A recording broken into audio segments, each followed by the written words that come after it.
Hey guys, welcome back to another Mythic Legions review. We have the Orc Legion builder number 3 up for review. Here we have the front of the package.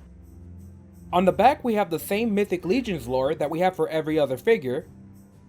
On the side we have 2 pictures of one of each helmet that he comes with, instead of a lore section. And on the other side, we have the faction insignia, showing that he's part of the Legions of Arthir. Let's get him out. Mythic Legions all come in a collector-friendly package. They are easy to remove and don't require you to rip anything open. This is the third Orc Legion builder from the Mythic Legions Colosseum wave. The first Orc Legion builder was from the original 1.0 line and had a different style. The second Legion builder is the female Orc Warrior from the 2.0 Advent of Decay pre-order that's scheduled to come out later this year. This Orc Legion builder is a generic faceless Orc Warrior. He's meant to be collected in big numbers. Legion builders have more simple paint jobs than standard figures, but the trade-off is that they're offered at lower prices. This makes these figures great for customizing or just having big armies. Let's check out some of the details. Here we have the Orc's head. We can see that green wrinkly skin and the giant teeth coming out of his mouth. The Orcish helmet covers most of his face, so it sort of gives him that faceless warrior look. On the side of the head, we can see more details in the armor. Dents and scratches are applied all over the metal, and we have big pointy ears sticking out of the socket. We can see the bare chest of the orc. We have muscles that are well sculpted along with veins popping all around. We have 2 black leathery belts that strap in across as sort of a makeshift chest armor. On the back we can see those giant peg holes. We will be covering these up later with shoulder armor. One thing to notice is the black stains on the skin. It seems that the black dye they used on the belts were a little too strong and some of it got rubbed off on the figure. We have arms that are sculpted with very large muscles. The gauntlets are the orcish style with sharp pointed edges. We can see some dents and scratches detailed in. We have a large plated belt along with the riveted plated skirt. The paint here isn't anything too special, it's all one solid color. The thighs underneath are sculpted with big muscles that we have come to expect on this figure. The legs are using the orcish style armor. We have more pointed edges and we can notice a lot of scratches and dents, giving it a well-worn look.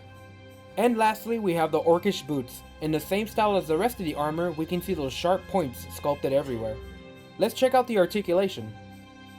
We have a ball jointed head, shoulders that open and rotate, an elbow that bends and rotates.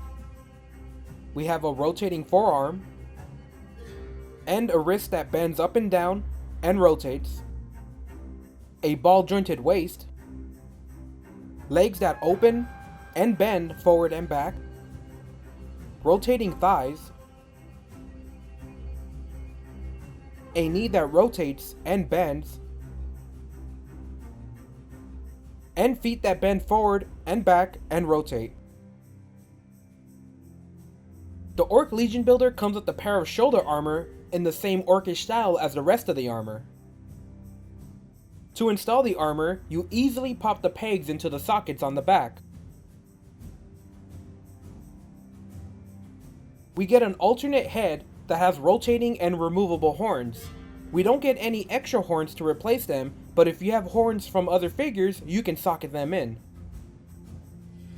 To install the extra head, simply pop out the old one and place the new one into the socket.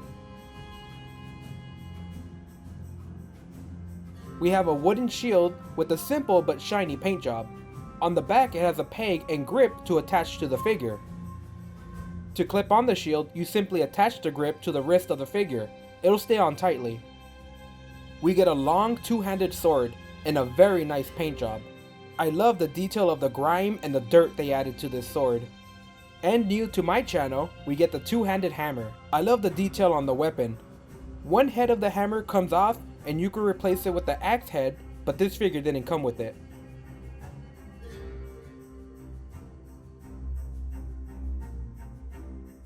And lastly, we have 2 rubber belts. Other than the fact that they're painted black, there's no difference from any other belt. The Orc Legion Builder 3 from the Colosseum wave is a great addition to your collection. He's a very simple bad guy, a common orc fodder for your figures to fight against. While he has a simple paint job, I think it works well for an orc. Nothing too flashy for these barbarians. The alternate helm is a nice addition, but I have to say the evil style helmet is getting a bit overused in the Mythic Legion universe. I would have really preferred a standard orc head instead, as it's one of the more rare heads in the toy line. The weapons are well painted, and that longsword is surprisingly well decorated with stains. The double black chest straps is a nice touch to the figure, and just like the Adamant figure, it gives the bare chest more detail to look at, and overall gives it a better warrior look. The Orc Legion builder is definitely worth the price. It might be too late to find one by the time you see this review, but if you can pick one up for a decent price, check him out. He will make a great addition to any collector's bad guy collection. Alright guys, that'll do it for me. More reviews coming up when I get my pre-orders. Thanks for watching.